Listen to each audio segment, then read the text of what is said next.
Welcome back, everyone. Thanks for sticking around with us. This is once again Gerald Glassford from the Pop Culture Cosmos.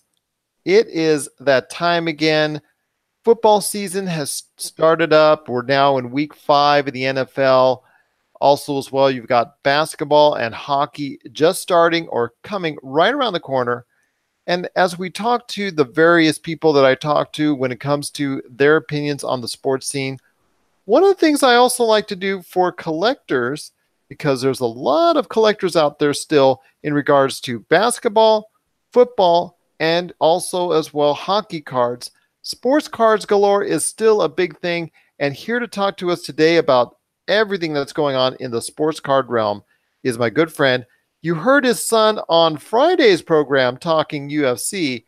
Now you get to hear dad. I'm not going to say the old man because this is, I'm an old man right here. So it is the host of That Sports Card Show podcast. You got to listen to it today on Apple Podcasts and over a gazillion different podcast outlets. It is a great man indeed. It is Vince Autullo. Welcome back, Vince, and appreciate you coming back to our program.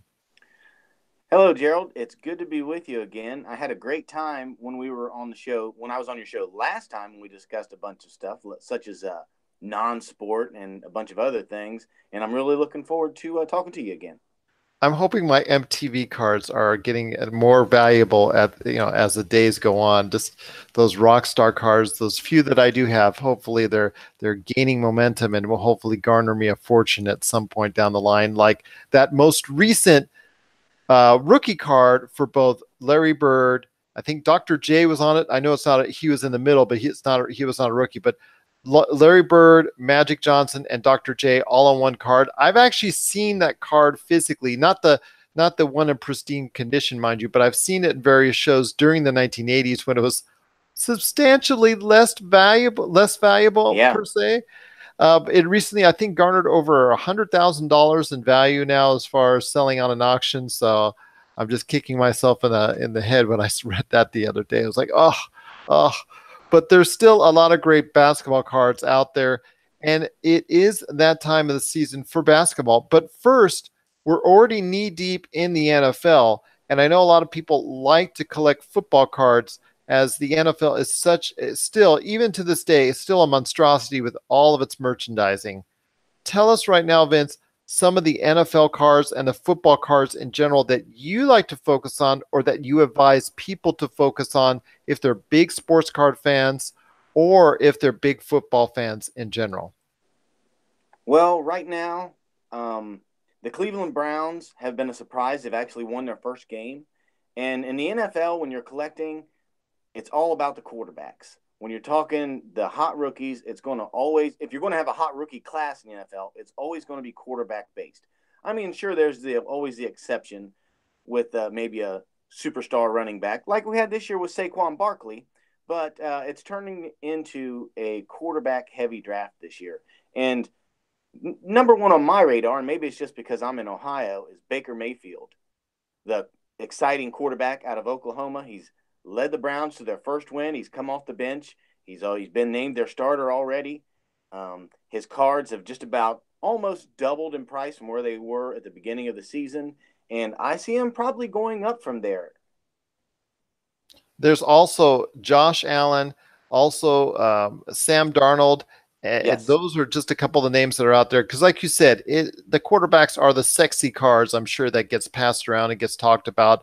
Are there any maybe autographed or limited edition or limited number cards of those rookies that people are pointedly towards? Oh, That they're actually pointing towards to because, as you know, let's say there's a rookie like Saquon Barkley that's out there and he's on 5 different types of cards, five different brands of cards.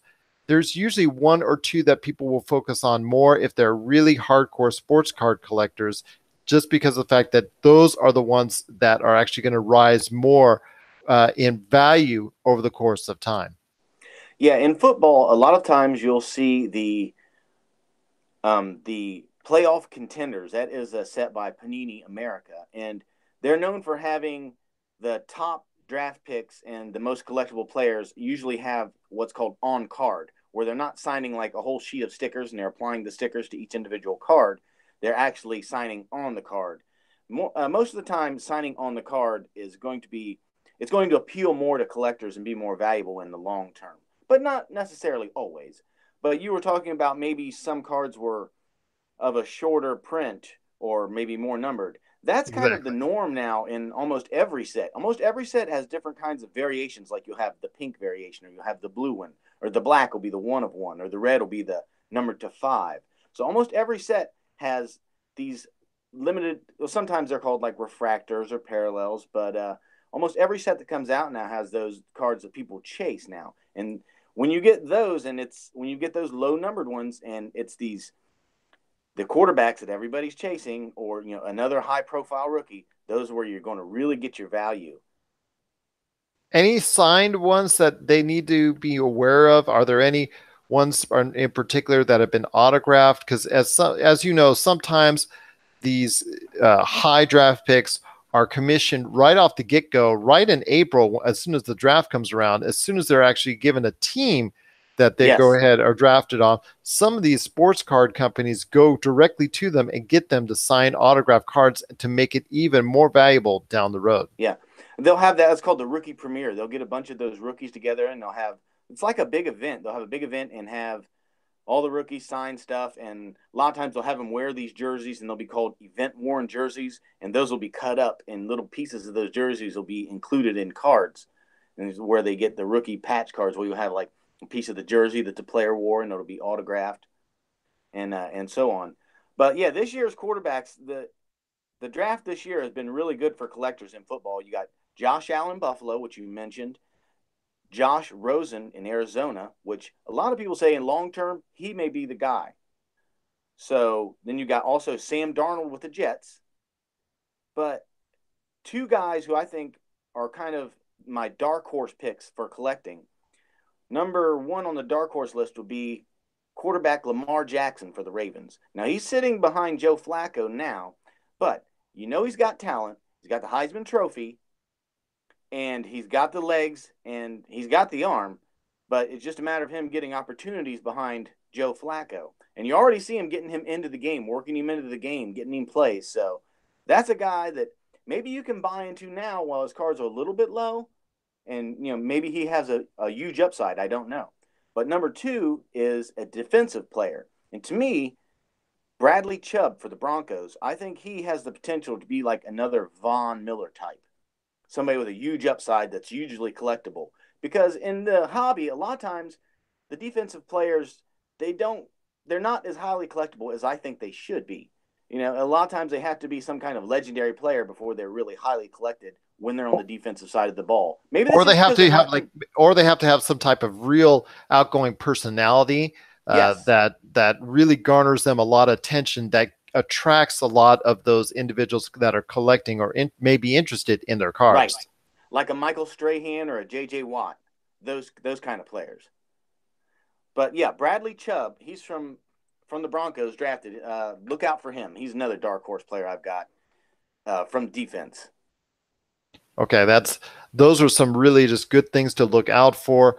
There's also, like I said, starting up just now, just this week is just this past week is the NHL hockey season starting up. We've got a lot of different teams that are out there that are actually going out on the ice and starting to play some games. Are there any type of card sets that you would point towards as far as being ones that hockey fans should look out for? I know we talked a little bit about what was going on in the football realm, but I believe from what I remember and what I've seen over the course of time within the hockey realm, it kind of differs slightly from what is being offered out there for football fans. It kind of differs for hockey fans. Yes, that's absolutely true. And in hockey, it's all about Upper Deck. You may remember Upper Deck in the 80s and 90s as being the football and baseball card company. They had the famous Ken Griffey Jr. card in the late 80s. It's kind of an I iconic card. remember it well. I remember it Yes. well. Yes. Well, they are the exclusive license holder for the NHL now. So when you're talking NHL cards, it's all about Upper Deck. And when you're talking about NHL cards, for me, It's the basic Upper Deck Series 1. That's the one I think everybody who is a rookie type collector, they want the young guns out of the Series 1. And then later on in the season, they'll have Series 2, and you'll have the young guns rookies out of that. Those are the for the average collector who doesn't can't go out and spend $500-600 for an exclusive box. That's where you can really get into some value when you get those young guns rookies of, like, say, a Connor McDavid back in 2015. His rookie, just base young guns rookie out of Series 1, it can go for anywhere between $300, or if, let's say, you send it in to get graded and it comes back pristine, or a 10, it's graded a 10 or something, you could get well over $1,000 for it. That's amazing. And there's still a Yeah. lot of value in hockey cards. I think people have a tendency to overlook hockey, especially when it comes to the sports card realm. And it's good to know that there's just one place for new editions these days that you can go to, because there's an exclusive licensing agreement with Upper Deck. And I remember Upper Deck very fondly, like you were saying, with that Ken Griffey card, and the way they had Yes. their the white trim and all the glossy that they had, that was pretty much ahead of its time back when I was a Right. serious collector. I just cannot believe that over the course of time they have migrated into the hockey realm and now are the exclusive buyer for hockey. Yes. That's They were that's the first ones to put that hologram on their cards too, Yeah, I remember distinctly, and on the actually back. I still have a few of those, so that's definitely some great memories there. One last thing I want to talk to you about, as far as when the sports that are just starting up or are actually underway, I want to talk to you about basketball, because that has also changed. I know hoops at the time in the 90s, when they really started to get going, they really wanted to make a name for themselves as the premier basketball card. But as you and I both know, times have changed. Fleer, Tops at various points of time have both had their hands in basketball cards. Your thoughts on the basketball card scene with the NBA now really now set to start another season come May, I think October 16th, if I'm not mistaken. Yeah. Well, just as Upper Deck is the exclusive licensee from the NHL, Panini America is the exclusive licensee from the NBA. So if you're talking NBA cards, you're talking Panini. Now, certain sets, of course, are going to be more popular with collectors than others. Like you were talking about hoops and some of these other sets. Those are actually some of the lower cost sets right now, and those are good sets if you've got, like, kids that you want to get into collecting, or maybe set builders. They want to build a set, but they don't want to spend $1 million to do it. The hoops and those kind of cards uh, are great to do it with. Now, for serious collectors, I mean, it's almost endless. They have a lot of sets now, but there's one called Prism, and that seems to be the one collectors really want to get all of the refractors, as we were talking about, like the numbered cards and the silver refractors and the red ones. And you can really rack up a lot of value with those if you get the right players, of course. I'm talking hundreds of dollars right off the bat. I mean, before they even finish their first season, their rookie cards are worth $500-600. You get the right ones. But yeah, Prism is the one I usually go after, and they sell them in hobby stores. You can get them online, but they're also a retail product. You can also go to your local Target or Walmart and pick them up there. So it's a good value, but people are getting hip to that. So once the Prism are released, it's like a mad rush to all these stores. People drive around and phone around. It's crazy, and they empty all of the shelves off these products, and you can't even hardly find them anymore. I But imagine yeah, if but I imagine if somebody has a Prism Donovan Mitchell card right now, they'd be very happy, because his rookie card, which initially was probably not very much, didn't have very much of value, just as his placement in the draft didn't have really that much of a value as far as in the teens when he was originally drafted. yeah, Look at him now. He was basically the top rookie last year, because Ben Simmons had already been out for a year. And I know there was probably already cards previous for him on that. But at this point in time, the Donovan Mitchell card for last year was looking to be the most valuable as far as from a rookie standpoint. And this year with DeAndre Ayton, Luka Doncic, I know those two are pretty much hot and heavy as far as people very yeah, interested in that. Shea Gilgis Alexander, for somebody maybe looking for something like a surprise that in many ways, like Donovan Mitchell was last year, and maybe there's others out there like in the 20s, like a Kyle Kuzma card. I'm sure still has some good value on it for Oh Prism yeah, as well. yes. That's So that's what I wanted to mention. In this year's rookie class, you mentioned DeAndre Ayton, number 2 in the draft, Marvin Bagley Jr. going to the Kings. The Kings have got something going with some young talent, so we'll see what they have to do. So yeah, Marvin Bagley Jr. in this year's draft, and also a little farther down was Trae Young. Now a lot of people have doubts about him because he's kind of slight in stature, but he can light it up. Now he kind of tailed off as the season went on this year in college, but maybe you don't know what might have been going on. He might have been nursing an injury or something. well, But he was the workload horse for the Oklahoma, Oklahoma Sooners. He led the country in scoring and assists, which is no easy task. In fact, it's first, I think, one of the either first or one of the first few to ever do such a thing. And I know yeah, him coming into the NBA has been a little bit hard for him. He struggled in summer league. He's yeah, struggled so far in exhibition season. I've had a chance to see him in some games already, and it's all about his shot. If he can actually hone his shot to where he's comfortable once again behind the arc, he can go ahead and dictate a lot of things, like a lot of players that he's emulated to, whether it's Mike Bibby from the past or Mike Conley now, or even, dare I say, Steph Curry, and that's what a which, lot of people say. yeah, I'm not going to go there yet, but Yeah, if he could ever hone his shot the way that any of these guys can, because these guys have developed their game over the course of time, if he can do that same thing and take those same steps, he can have a card that's extremely valuable. yes, for Yeah, sure. when it comes DeAndre Ayton, he's looked really good in the past few couple weeks in exhibition season.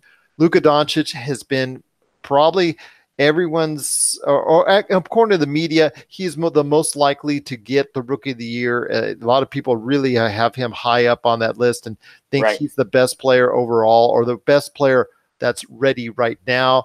As a surprise, I said Shea Gilgeous-Alexander of the LA Clippers. So for collectors out there, they might want to be interested in getting his card that's out there. Is there any other players maybe down the list? Like I said, Kyle Kuzma last year, I saw immediately in Summer League he was going to be a big time player. And obviously his card is now reflective of that. Is there anyone below in those teens, those 20s, or maybe even the second round that was a draft day steal that you think might be someone that people might want to collect their card for real soon? There is, but I'm going to go back to last year's draft, which was a much deeper draft than this year's. And I've got 3 guys who I think you can pick up cards for now for basically a song. And you don't know. These guys have a lot unlimited potential. Starting off with Harry Giles for the Kings. Now, he had tons of injuries in college, and he was still drafted, just basically still injured, drafted, and he was drafted based on his potential. Now, everybody tends to forget when this guy was in high school, he was rated above every other player that was drafted that year. He was the And number one, if I'm not mistaken. he was number one. The only thing that kept him from being drafted number one was he couldn't stay healthy. He couldn't stay healthy. He had I believe it was 3 knee injuries in 4 years or something like that. I forget exactly, but he's back healthy now. They sat him out all last year. He looked really good in summer league, and they were intentionally holding him back. So we'll see what he's got in the tank this year. If his legs can stand him, he's got the talent to be one of the best. I got But to see, I got to see him the other day against the Lakers, both him and Marvin Bagley the third. yeah, Marvin Bagley Jr. yes, Both of those individuals played very strongly, and I do see the potential with both of them that could actually make the Sacramento Kings season that much better than what was right. expected, which everybody expects a pretty bad season. Well, when your GM, that when they take a picture in your office and the GM leaves the whiteboard for all their future plans and what their future expectations are, that really sets a tone for the franchise. But Yeah. I think with Bagley and with also Harry Giles, they're actually doing they're taking a step forward. But I And know you got De'Aaron two. Fox too. Yeah, De'Aaron Fox, he looked really Yes. solid as well. They've got a nice little core there. If anyone really steps up even further, they could really have a strong team down the road. But I know you have 2 other choices as well. Yes. First one is a little less of a surprise. It's Josh Hart for the Lakers. Now he finished strong in the season, and he played so good in the summer league. He won the MVP of the summer league. So with LeBron coming to the Lakers now, I mean, yeah, they've got a crowded backcourt, but you never know. He's got the potential. And then lastly is Malik Monk for the Charlotte Hornets. He finally got some playing time at the end of last season and really played well. So I think I don't know if the sky's the limit with Malik Monk, but he can put up some points and he can shoot. As It's just long a as matter if he gets the minutes. and as long as he's not asked to be a distributor. I Yeah. know he has the temperament. I know he has the body type of a point guard. He's a little bit smaller in size and stature. But as what I've seen him, like you said, he is like a dynamo. I think his future, to be honest with you, is as a sixth man of the year. I think coming off the bench is like almost like going way back in the day, like a Vinnie Johnson coming off the bench. It's going to get you 20 right there. What you see from Lou Williams, what you see from Eric Gordon, what you see from those guys that are just gunners. I think his future, to me, maybe not now, maybe they're going to try and, have him in there in the starting lineup every single game in Charlotte. But I think his future as a potential gunner off the bench, scoring you 20 points a game could be something where he is relied upon on that. And I think he would be up to the task if that's the case. Because like you said, the man can score. Mm-hmm. Asking him to do anything else is not really his forte, but if you can ask him to score and score a lot, I think he can cut the mustard on that. As for Josh Hart, you're right. Almost a 40% three-point shooter last year, and definitely someone that a lot of people have a tendency to overlook with Kuzma, yes, with Ball, and with Ingram there. But he is someone that may be in the starting lineup for the Los Angeles Lakers when they start the season. He's been going back and forth with Kentavious Caldwell-Pope in and out of the starting lineup during the exhibition season. So if he just maintains, he's very good defensively, and if he maintains that skill set that he can go ahead and be that 40% three-point shooter that the Lakers sorely need, because that's one of the areas of concern for the team is their three-point shooting, then he can be someone that a lot of collectors can really start to get interested in and invested in, because he will get a lot more playing time and he'll get a lot better results for everyone out there as well. Yeah, well, with those three, I see their card values going nowhere but up. It's like, because the draft class last year was so deep, they kind of got lost in the shuffle, and people have kind of overlooked them as far as collecting their cards. And I think that might change this year and possibly next year. I agree with you on that. That hit right on 100%. That was actually much better than I expected. But then again, you're the man behind that Sports Card Show podcast, and you got to listen to all your great episodes today.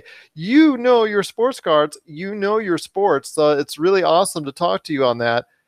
Any last bits of advice for anyone out there, either, I guess not the pros per se, but anyone out there just thinking about starting up and becoming a collector in something other than baseball cards? Well, a good thing to do is take it slow, because there's a lot to learn, really, with trading cards and sports cards. And it's easy to go spend a bunch of money on something that you probably shouldn't have spent your money on. Okay. If you had a little more time to learn what you were looking for, what you like, maybe what has value and what doesn't, the more you buy and sell and trade, the more you learn, and just kind of get your hands in it and just learn what you're doing before you invest a bunch of money. And secondly, invest in and buy the cards that you like, and the players you like, and the teams you like. I mean, don't worry so much about if this guy's going to, if the value's going to go up or the value's going to go down. If that is like one of your favorite players or your favorite team, your local team, something, or maybe somebody you followed for a long time, maybe somebody went to high school with your dad, I don't know. But somebody that maybe you have some kind of connection to, then yeah, definitely collect that person and don't worry about what the values is. Do it for the fun of it. Now, if you are in it for a while and you kind of get used to it, and you see what's going on with the values and whatnot, then yeah, you can maybe put a little more money into it and maybe gamble a little bit, get into a couple breaks, and you never know. You might like it, but I certainly do. Vince, one last question I got to hit you up with. Why is that Sports Card Show podcast the place to go to listen to some great ideas, great concepts, and the place to go if you're a sports card collector. Well, I like to think that we have the most interesting conversations. Our show may be a little light on the sports card news and what the latest reviews on what the latest products are coming out, or what company's doing this or who's doing that. But I like to think we have some of the best guests and some of the best conversations around. So that's where I hang my hat, and that's the kind of podcast I enjoy, and that's the kind of podcast I enjoy putting out, and that I enjoy even listening to. So that's where we're at, and we're having a good time doing it. Well, your producer, aka your son, also said the same thing about your awesome show, and people definitely need to catch it today on Apple Podcasts. I'm assuming Spotify and Not on Spotify yet. We're on Stitcher. Okay. Okay. Well, Yeah. you soon, because Spotify just opened up a lot of, just made it accessible for a lot of people to go ahead that Yes. do podcasts. So I expect Spotify this soon, very soon. But Stitcher, like you said, and also that's the case. There's going to be a dozen other podcast outlets that people can get the show on. It is That Sports Card Show podcast. Vince, it's always great to talk to you when it comes to sports card and collectibles as a whole. And you and your son are are welcome to come back anytime and talk sports, collectibles, or anything you want to talk about when it comes to pop culture. Thanks, Gerald. It's been a real blast, and I can't wait to talk to you again. Absolutely, as well, my friend. Just can't wait to talk to you again about everything good that's out there in pop culture. Appreciate you being part of the show, and of course, a part of the pop culture cosmos.